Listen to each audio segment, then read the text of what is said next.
Assalamualaikum warahmatullahi wabarakatuh. Perkenalkan, nama saya Amr Muammar dari kelas M20E dengan NIM 10572111620,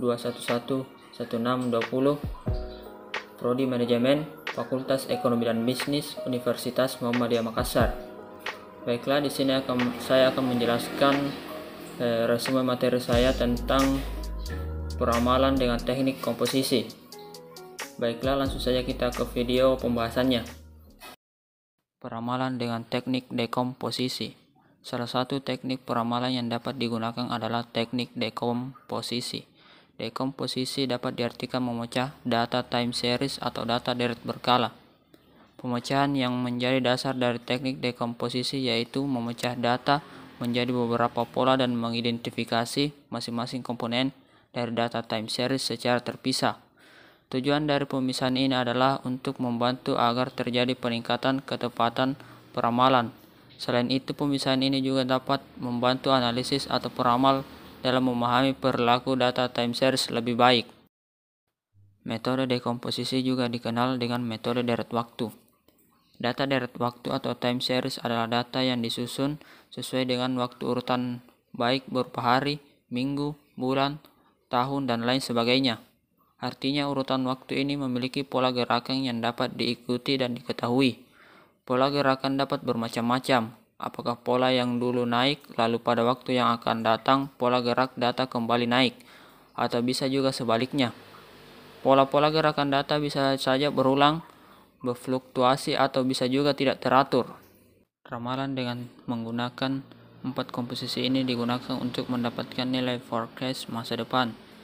Teknik dekomposisi ini dilandasi asumsi bahwa data berkala merupakan gabungan dari 4 komponen yang dapat ditulis dari persamaan seperti yang ada di bawah. 1. Tren. Tren atau dapat disebut juga tren sekuler adalah salah satu alat analisis yang menggambarkan perubahan rata-rata suatu variabel dari waktu ke waktu.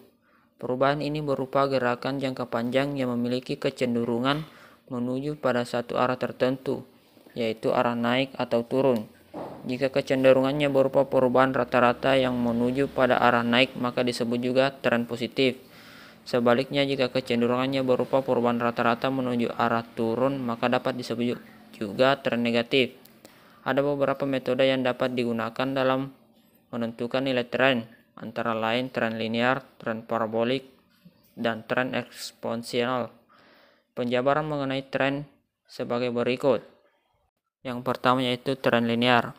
Tren linear dapat diartikan jika dapat deret waktu digambarkan dalam suatu plot mendekati garis lurus. Dalam tren linear ada beberapa metode yang dapat digunakan, yaitu pertama, tren dengan metode tangan bebas. Kedua, tren dengan metode setengah rata-rata. Ketiga, tren dengan metode kuadrat terkecil. Yang keempat, tren momen. Kelima, mengubah persamaan tren. Dan yang keenam yaitu tren non-linear. Yang kedua yaitu variasi musim. Variasi musim merupakan salah satu komponen dalam metode dekomposisi. Pentingnya memahami variasi musim karena dalam suatu periode waktu, misalnya 1 tahun, memiliki variasi yang berulang. Misalnya permintaan baju sekolah ketika tahun ajaran baru, meningkatnya permintaan tiket ketika musim liburan. Untuk mengetahui adanya pola variasi musim suatu data berkala, maka komponen lainnya seperti tren, variasi siklis, dan variasi random harus dihilangkan. Berikut penjabaran metode variasi musim. 1. Metode rata-rata total.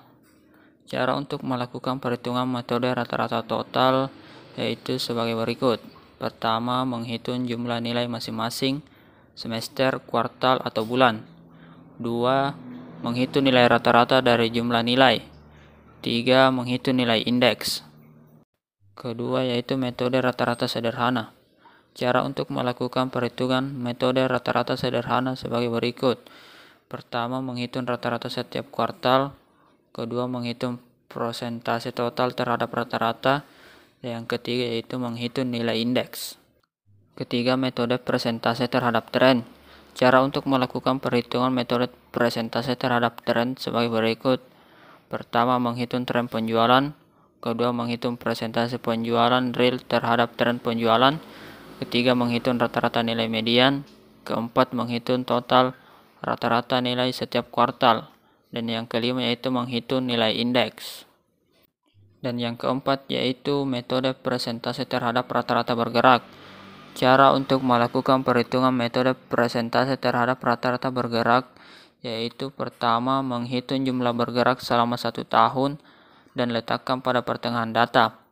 Kedua, menghitung jumlah bergerak selama 2 tahun dan letakkan pada pertengahan data.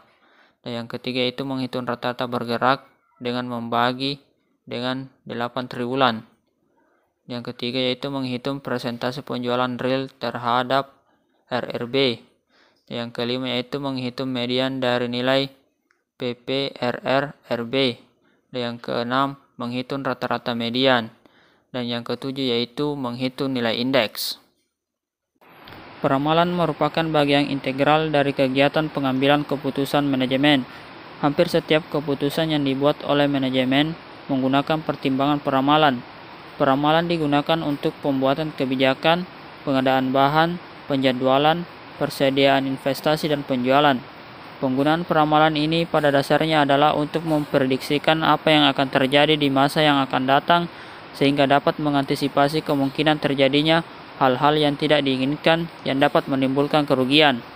Dengan memiliki informasi dan prediksi mengenai keadaan di masa yang akan datang, perencana dapat melakukan tindakan yang sesuai sehingga tujuan dapat tercapai dengan biaya yang sekecil mungkin.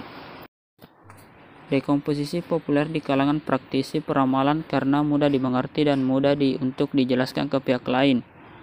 Namun, metode dekomposisi memiliki kelemahan, di mana terdapat pada algoritmanya yang tidak dapat mengestimasi komponen siklus sehingga harus diinputkan secara manual. Sebagian praktisi peramalan menganggap hal tersebut sebagai kelebihan karena kondisi tersebut memungkinkan mereka untuk menginput informasi mengenai siklus bisnis terbaru ke dalam peramalan. Itulah hasil resume saya. Terima kasih. Jika ada salah kata mohon dimaafkan. Assalamualaikum warahmatullahi wabarakatuh.